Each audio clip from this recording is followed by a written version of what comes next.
Hey up everybody, my name's Joshua Morrison, director of Johnny Moz's Lessons in Confidence, and today I want to talk to you a little bit about the music scene, particularly in London, and how it can often feel like, particularly if you're young like me, that the past was this greater time that we are now, we're past the peak of, culture and community within urban spaces, and it sort of feels like maybe these communities are dying. Particularly, I'm talking about the music community within London, the various music scenes that kind of go on. It feels like you can over-romanticize the past very, very easily, and you can find yourself lost in the sands of time, I suppose. But I wanted to challenge that a little bit with this video and just talk about things that I've sort of noticed within the music culture within London at large, fun interactions that I've sort of had with people and just that kind of thing. Because if you get out of your comfort zone and you talk to people and you get out there and you see what's going on, there is so much happening that to say that the music scene is kind of fading or faltering, to me implies that it used to be so immense. Can you even imagine how immense it must have been? If this isn't even the best version of it, and it's still this expansive and full of amazingly talented and interesting people that and depending on who you meet, that might be a new friend or a new connection or whatever, or new bandmate, So I'm going to first talk about the Isleworth music scene, which I think is the one that I first started with. So there's places there like the Cross Lances, there's the Red Lion, I think the Milford Arms used to do one, I don't think they do it anymore. There's the Rising Sun, there are more that I'm forgetting, but that's just a few of them. Oh, there's the Northumberland Arms, so that's 5 just off the top of my head. There's one that's sort of a bit further in Old Isleworth that I can't remember the name of, but it's on a little bridge sort of thing by a river. That was really nice, run by a guy called Tim. At least when I went there, it was run by a guy called Tim. And yeah, there's so many beautiful open mics in particular, and little gigs and things like that within West London and London as a whole. And these ones in particular, they all have different sort of vibes to them. So the Cross Lances, for instance, is a very easygoing place, and they make you feel very comfortable compared to, say, the Red Lion, which has a lot more sort of higher spec musicians going there. You have like very, very talented people going to that one. There's a lot more like bands and rehearsals, like things that people have rehearsed. A lot of bands that go gigging will do an open mic there to sort of promote their gigs at the Red Lion. So a lot of people do that kind of thing, compared to smaller open mics, which are more about hobbyists coming together to just embrace their craft. So you have an awful lot of different types of musicians all coming together and networking and communicating with one another and exchanging ideas. Some of them are into the folk stuff, some of them are into the heavy metal stuff, some of them are into rap, some of them are into rock, some of them are into all these different things, right? And there's so much diversity with regards to what kind of music is being made, right? I was filming one of these sort of videos. Basically, I was just going over all the songs on the album I've just put out, and I was just talking about the messages behind the songs and what they meant to me and where I was when I, wrote them and all that kind of stuff. And as I was in the middle of recording that, a guy came up to me and we just got talking about, because he was asking, oh, do you do music and stuff like that? Do you shoot music videos? And he was a rapper. I looked up some of his stuff, really, really talented guy. I've done a few, grime, drill, rap music videos. I'm sorry, I don't massively know the difference between grime and drill. I think grime's a bit faster and a bit more electronic in its production, but I'm probably wrong. I've done a few of those kind of videos. They're really fun to do actually, because you just get to hang out with a load of fun people and just like shoot a music video, and you can kind of just have fun with it, just doing like crazy kind of movements of the camera, and it's all going to come together in the edit.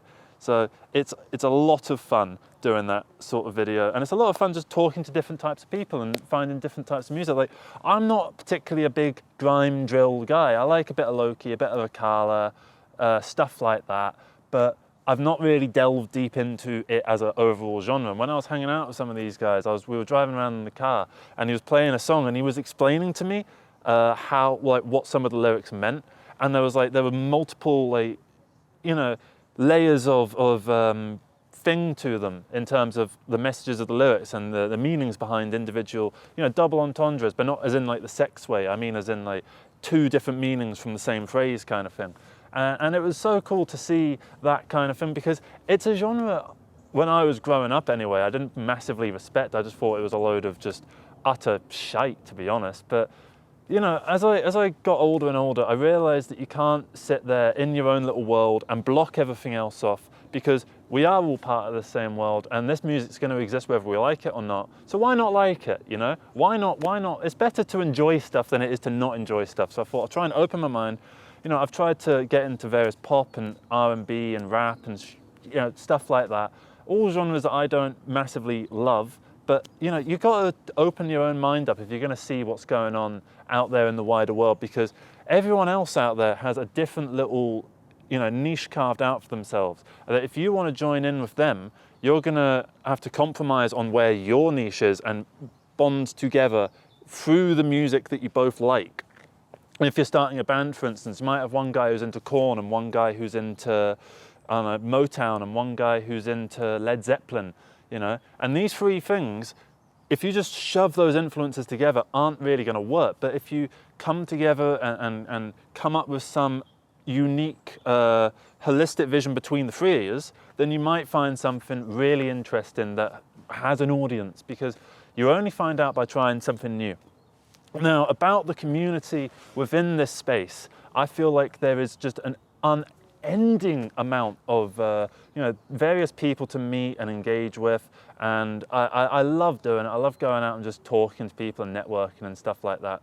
Let me tell you one story, which was this is a bit of an embarrassing one, but so I met a guy at some event, I can't remember what, and we exchanged numbers, and he said, "Oh yeah, come to my next gig. It's like free entry and stuff, and then like, we can talk a bit afterwards about, like doing some music or doing some music videos or something like that, and I'll introduce you to the band." And so I thought, okay, and I'm going to take my camera and take some photos of them. So I was there in the crowd, and I took all the photos of them, and really amazing performance. There was one guitar solo that the guitarist did. It was truly mind-blowing. And then afterwards, we're sat out in the smoking area, right? The manager of the band is there, the entire band is there, and I come up to them to start showing them the photos so that we can get some kind of networking thing going. I'm drinking a Beavertown, right? This is back when I was drinking. So I have a Beavertown, and the lead singer also has a Beavertown, right? The pale ale fucking thing. It's too expensive. But anyway, it's I'm drinking it. I'm drinking my beer, and I'm showing them the footage on the camera, right? I'm showing them the various photos, going like, oh, this one could be good for your social media, or this one could be a good profile picture, or oh, this one really captures the bassist like in a interesting light, shows her sort of happy or whatever. And I'm drinking my beer, and like the lead singer is like looking over at me. She keeps making eye contact with me, and I'm sort of thinking, is she like coming on to me? Because she kept drinking, like taking sips of my beer, and I just kind of kept looking at her, kind of thinking, is she coming on to me? Is this like, like a move? So that sort of thing.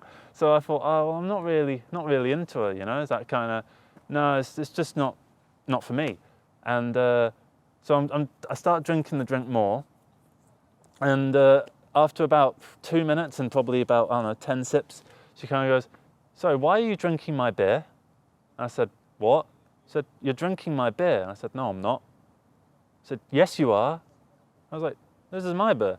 She said, "No, that's your beer." And she pulled up this beer that was honest to God, had this much in it. It had nothing in it, right? So I looked at the beer, I looked at her, and my brain just froze and nothing came out. It was like you'd flipped the electric switch off, and all the electricity connecting the neurons in my brain just stopped. And I sort of said, "Oh my God, I'm so sorry. Let me get you another beer." So I went in, I got another beer, and I came out. They were all gone. Every single one of them. The entire band fucked off. So I think I might have blown that one. But, you live and you learn. You're not always going to make, the best decisions. You're not always going to do everything perfectly. But at the same time, that's part of the community, and the community is so large and expansive that doesn't really matter. That one little awkward situation, that's probably a story that she's told at some other event or to other people. Like, oh, this bloody guy was just drinking my beer. And, now I've told it on this thing. And, sometimes these things happen. Sometimes you have little embarrassing moments. But, you can't let that stuff paralyze you. You can just only keep going, because there's so many opportunities out there, particularly in London, but any city really, with a music scene. I know some cities, particularly like in America or like in the middle of nowhere, they're very specific to one genre, and so you might have to adopt to that genre, which I feel very sorry for the people that have to do that, because I can't do that. I make what I make, and that's what it sounds like, to be honest. And whoever I make it with, it sounds a bit like a combination of both of us. So I know it's not like I know it's easy to say and not easy to do. And I can empathize with like people that live in the middle of nowhere and they can't do some of the stuff that I'm able to do living in London. But I think there are probably an awful lot of people that are living in London that are beating themselves up, feeling like they can't do things now because there isn't a music scene anymore, because it's gone, because the complexities of the modern age have come in and destroyed everything, right? And I just want to say that's bollocks. That's bullshit, and it's not true. And if you start to think like that, then you're just going to upset yourself, and you're going to close yourself off, and you're going to treat the world like it's way too big to even approach, when it's not. The world is quite small. It's small enough that you can tackle it if you give it enough fucking elbow grease and enough determination.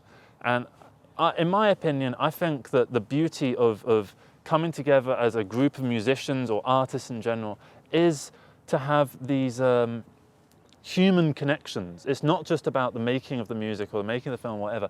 It's about the emotional resonance that you provide with one another during the creation of these things. When, for instance, you go out and play a gig with a few other band members, that's amazing. I remember there was this place called the Rhythm and Booze in Battersea. We used to go there. It was open for only like 4 months, and the reason for that was because it was dead.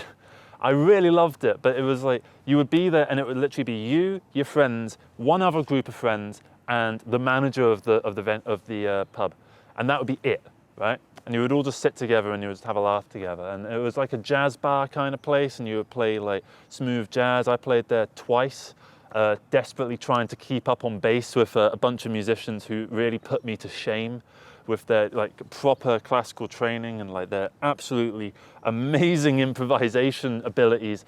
Just the ability to just transpose things from scale to scale, from chord sequence to chord sequence, and just know a song just off the top of their head, and just any song and just know it. I thought that was insane, and I really, really respected them. And it was so much fun. We did this one thing, my friend Toby, he likes to play the Frankie Goes to Hollywood song, Power of Love. He likes to play that at open mics and gigs and stuff like that. So we did a version where it was him on vocals, me on bass. I don't know any of the other people's names, but there was someone on guitar, there was someone on piano, and there was someone on flute. So we did the main bit of the song, and then we just jammed over the song. We turned what's a 3-minute song into this 10-minute massive thing where we all took turns taking a solo, And it was so cool. We just like Toby would point at people and be like, it's time for the flute guy to do a solo. Bit of piano, bit of guitar, all that kind of stuff.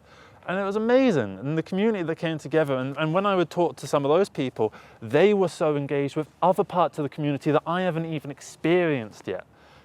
These public jams that you can sort of just join in. You just take a guitar somewhere like a underpass alley sort of place in central London, that kind of thing. And you just join in with a jam. They'll just be jamming some fun songs, and you just come along. Oh yeah, have you got some ideas? Yeah, wow, do them, And that's what it's like. And all you can do is try and foster that community and nurture it and allow it to be its true self, the community of musicians in this amazing city. And if you're living in a different city, then you can try and find this sort of thing for yourself. It just requires getting out of your comfort zone, try and find, here's a good tip, try and find a friend who does a lot of this open mic sort of stuff.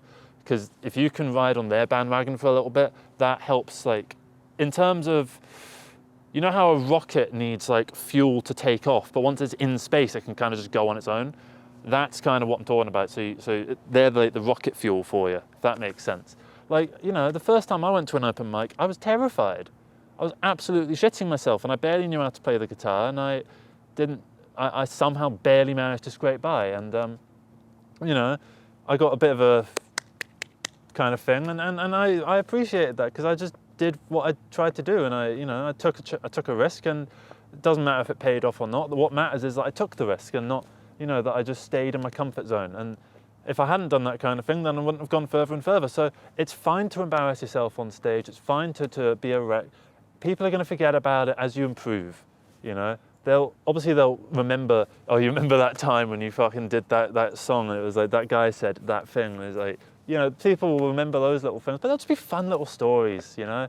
That's all it is. That's all an embarrassment is. It's a fun little story for the future. So yeah, I'm trying to think if there's anything else to add. I don't think there is necessarily. So I'm going to close it off here. Thank you so much for watching this. If you are a musician in the London area, then please get in touch, because I'm working on an album called Decisions on Another Language. I have released all the demos, but I want to record it with a band, and maybe, like, because, you know, the bandmates and so on will take it in a different direction as well.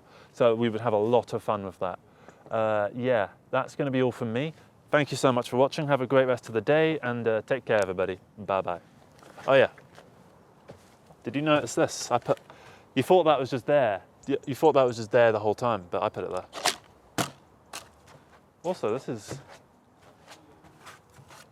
like an abandoned thing here. Oh yeah, we were filming here the other day.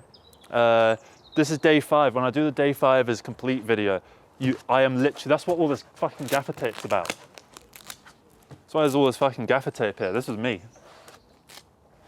So yeah, this place is a dump anyway, so that's why it's cool. Take care.